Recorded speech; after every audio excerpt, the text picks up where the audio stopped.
Well, welcome back, friends. It is time for our weekly The Amazing Race European Adventure recap.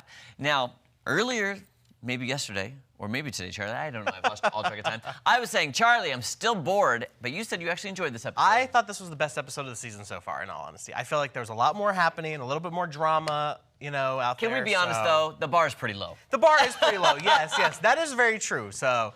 Let's just say that. But going into it, to start off, we've got to fly to Romania. So... And the drama starts right there. Which you did tell me something that I kind of didn't catch. I did, but I didn't, about them fighting over the tickets. Yeah. So, the teams leave, per usual, they're staggered amount. Yeah. But Joseph and Adam and Natalie and Stephanie get there about the same time. And, those two teams and Jag and Jess have been kind of working together. Well, to get the ticket for the plane ride, Joseph and Adam kind of jump ahead of Natalie and Stephanie, and they get the last tickets for the first flight. And there's about a 5-hour arrival difference. Yeah. Natalie and Stephanie aren't too happy. I mean, but So I wouldn't would you either. have fought them on it then? I mean, personally, I would have. Like, yes, you're on an alliance. You were in it for a win, though. Right. So who technically got there first, though? I think Natalie and Stephanie got there the smidge first. Okay, before then them. I would have fought it, yeah. Yeah. Because I couldn't remember, because when you said that, I was trying to remember. Yeah. But it looked like outside the building there was a rail along it, like the sidewalk, and Joseph and Adam looked like they jumped over it, and Natalie and Stephanie went around it. But is that fair? Who was first in the door? I don't know if they showed us first in the door or not, but I think maybe it was Joseph and Adam. I don't know. There's a hot, Well, can I just say, from the things we've talked about in weeks past, I'm glad to see that at least they're not doing the whole line. Like, you remember last week, Yeah. like, we got to wait for him in the car. Like, no, it's Right. a race. Go. Yeah. So I at least appreciate that part. Literally, yeah. Now, when they get there, this is the one that I would never do. Skydiving from 13,000 feet. I was like, when they were showing that footage, my stomach was in my belly. I think it'd be, see, if I did Amazing Race, I think it would be fun to try one time, just for this. Now, am I gonna go skydive on my own? No. But if it's part of this, I think it'd be fun to try once. See, look at that. But Phil said this is the highest skydive they've ever done on the show, 13,000 feet.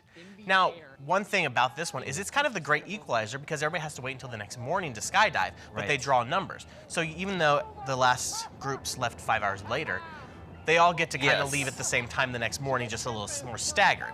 So it is nice. Stephanie and Natalie do draw the last number, which I kind of thought was funny since Joseph and Adam jumped ahead of them. But yeah, I'm wondering what the time lapse is of that, because they did, I thought it was hilarious. They all stayed in those little, what do you call them? Those Like little container little pod houses. kind Yeah, of pod things, yeah. houses, which I thought was hilarious. They're all greeting each other.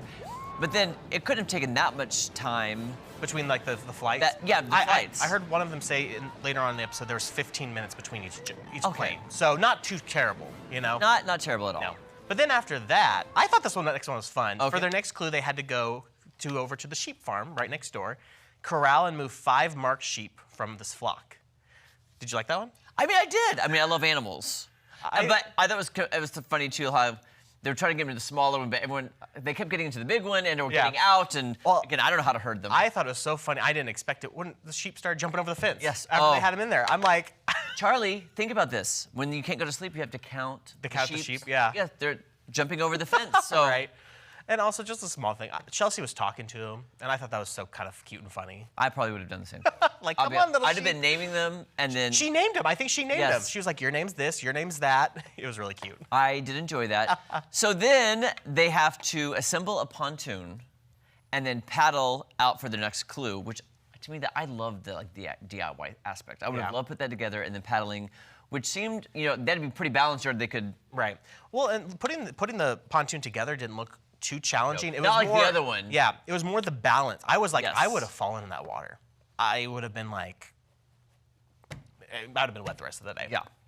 Now, can you tell me, too, about Joseph flirting with Taylor? Because I necessarily didn't see it Didn't see it? completely. Okay, But so when he jumps out of the plane earlier in the episode, he says, I love you, Taylor. And then when Taylor and Kylan roll up for the pontoon challenge, he's like, oh, along the lines of, oh, here comes something beautiful or something like that. So to me, he's flirting, and I'm like, my dude. I did hear that. Okay, I did hear that. She is with her boyfriend on this race. Don't be trying to weasel your way in there somehow. I could see that. I'm just saying, maybe So- he's thinking long-term, long game. And then also Stephanie and Natalie, they get a little lost on the way there, and they start to get a bit snippy with each other. So it adds a little drama within just their own team. I feel like it shows, they've been pretty cool-headed, but Yeah. they've been at the front most of the time. So it's like, now that pressure's on, they're not doing too hot.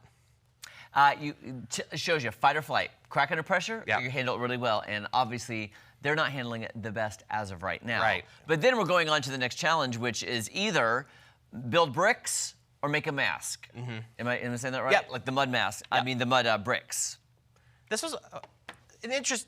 I don't know. I would have probably chosen the bricks one just because it was. I'm not good with sewing, so for the bricks they had to use a mixture of dirt, straw, manure, and water. Right. And then make a mold for 10 perfect bricks. So I did. Correct me if I'm wrong. Was it Tucker and Eric who started out doing like we're gonna make a big batch? Yeah. And then fill the mold. Which is I smart. thought that was genius. Yeah. No, it is. I thought that was a great idea instead of just doing one by one. Work smarter, But it not harder. still exactly. But it still took a lot of time to 'Cause even build. I feel like one of the teams was like, when they got there, they're like, Tucker and Eric were an hour ahead of us, and they're still They're here. still working. Yeah, so Yep. it shows how much. And honestly, I was very surprised how many teams had to do it because of all the teams, only one other team did not do the bricks. Yeah. Only Izzy and Paige. Izzy and Paige did the masks, so they had to make a replica of these two replicas of masks that ward off evil, scare off evil. And Izzy was even like, we're gonna do this one because I have sewing experience. And why would you not choose? And I don't know, maybe I would have tried that one. I thought at first I would do the clay bricks, but that actually, when I was could watching them, I could do that one. I could see you succeeding at that one. Yeah. And then, okay, so Taylor and Kyland are getting frustrated with each other, which I like to see. I wonder if they're still together in real life right now. I don't know. And then Stephanie doesn't read the clue fully and parks in the wrong area, which that would be my luck too. And Natalie's even like, can we park here? Can we park? Stephanie's like, yeah. And then they can't, and it's like, oh, so a little bit more tension. So now, one thing I really did like about this from these past other episodes, we're not at the pit stop in the first half hour. That's already. true. About 15 minutes before the episode ends, we're finally going to the pit stop area. Although I do feel like they skipped over a lot because I feel like they left a lot earlier. Yeah. Like they could have shown it earlier, but I'm glad they did space Right. it No. out. Put the meat and potatoes of the episode in. That's funny you bring that up because I was thinking, I always pause my TV to see how much is left, and I was like, wait, nobody's got there yet. Yeah. I did think that, so it's a good thing Yeah. you said that. Now, here's the thing. You know how I was complaining about Jag and Jas getting first for the first couple legs of the race? Now we're kind of seeing a new team emerge. Yep. And it's your team. It's though. my team. I've Tucker been and rooting Eric for are. them since day one. This was their fourth first place win in a row. They're racking up those prizes, too. Yeah. So, and it seems like after that, everybody was kind of at even place there based on the editing.